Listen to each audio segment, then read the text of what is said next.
CPI Peringanad തെക്ക് local സമ്മേളനം നടന്നു. പ്രതിനിധി സമ്മേളനം ഡെപ്യൂട്ടി സ്പീക്കർ ചിറ്റയം ഗോപകുമാർ ഉദ്ഘാടനം ചെയ്തു. സെക്രട്ടറിയായി ബൈജു മുണ്ടപ്പള്ളിയെ തിരഞ്ഞെടുത്തു. 2 ദിവസങ്ങളിലായി നടന്ന പെരിങ്ങനാട് തെക്ക് ലോക്കൽ സമ്മേളനം സമാപിച്ചു.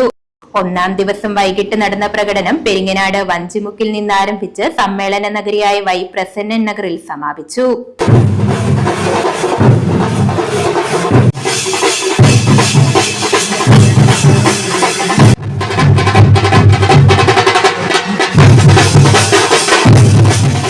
സ്വാഗത സംഘം കൺവീനർ സന്തോഷ് പാപ്പച്ചൻ അധ്യക്ഷത വഹിച്ചു.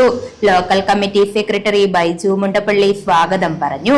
CPI ദേശീയ എക്സിക്യൂട്ടീവ് അംഗം കെ പ്രകാശ് ബാബു പൊതുസമ്മേളനം ഉദ്ഘാടനം ചെയ്തു. പ്രധാനമന്ത്രിയായി ശ്രീ വാജ്പേയി ഇന്ത്യയുടെ പ്രധാനമന്ത്രിയായി. ഇപ്പോൾ ശ്രീ നരേന്ദ്രമോദി ഇന്ത്യയുടെ പ്രധാനമന്ത്രിയായി. മൊറാർജി ദേശായിയും വാജ്പേയിയും പ്രധാനമന്ത്രിയായിരുന്ന സന്ദർഭങ്ങളിൽ ഇന്ത്യൻ പാർലമെന്റിൽ RSSന്റെ രാഷ്ട്രീയ നയങ്ങൾ നടപ്പിലാക്കാൻ അത്ര എളുപ്പം അവർക്ക് കഴിയുമായിരുന്നില്ല. തുടർന്ന് നടന്ന യോഗത്തിൽ CPI സംസ്ഥാന കമ്മിറ്റി അംഗം മുണ്ടപ്പള്ളി തോമസ് വിവിധ മേഖലകളിലെ പ്രതിഭകളെ ആദരിച്ചു.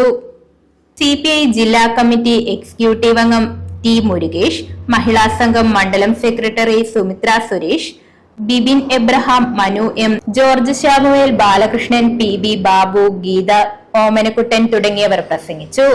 പ്രതിനിധി സമ്മേളനം പെരിങ്ങനാട് സർവീസ് സഹകരണ ബാങ്ക് ഓഡിറ്റോറിയത്തിൽ നടന്നു. സമ്മേളനത്തിന്റെ ഭാഗമായി പതാക ഉയർത്തൽ, പുഷ്പാർച്ചന തുടങ്ങിയവയും നടത്തി.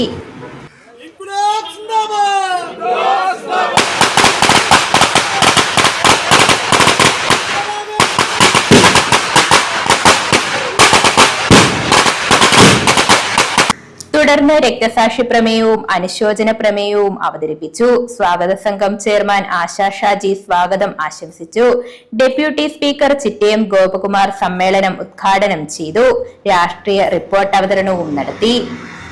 കഴിഞ്ഞ നമ്മുടെ പാർട്ടി കോൺഗ്രസ് 2022 ഒക്ടോബർ വിജയവാണിയിലാണ് ചേർന്നത്. 24ാം party Congress.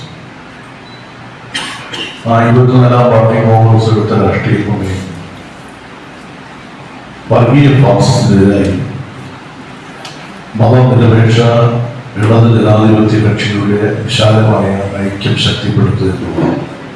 Peringanad local committee secretary Baiju Mundappally പ്രവർത്തന റിപ്പോർട്ട് അവതരിപ്പിച്ചു. തുടർന്ന് പുതിയ ഭാരവാഹികളെ തിരഞ്ഞെടുത്തു. News bureau, Adoor.